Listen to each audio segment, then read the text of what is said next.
સાબરકાંઠા પંથકથી વાત કરીએ, જ્યાં પણ માવઠું પડ્યું હોવાના દ્રશ્યો સામે આવ્યા છે। હિંમતનગર પ્રાંતિજ વિસ્તારમાં કમોસમી વરસાદ પડી રહ્યો છે।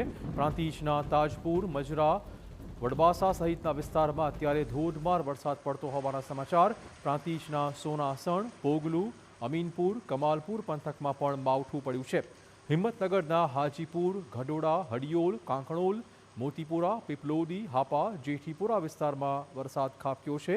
હિંમતનગર શહેરમાં ખાસ મહાવીરનગર, બળવંતપુરા, ઇન્દ્રનગર, શારદાકુંજ, સોહમ રોડ, મહાકાળી રોડ વિસ્તારમાં પણ માવઠું પડ્યું હોવાના સમાચાર। કમોસમી વરસાદના કારણે ખેડૂતોમાં ફરી પાછી ચિંતા પેઠી છે। ડાંગર અને મગફળી સહિતના પાકમાં નુકસાન જવાનું છે। ખેતરમાં તૈયાર પાકમાં પણ નુકસાનની પૂરેપૂરી શક્યતાઓ છે।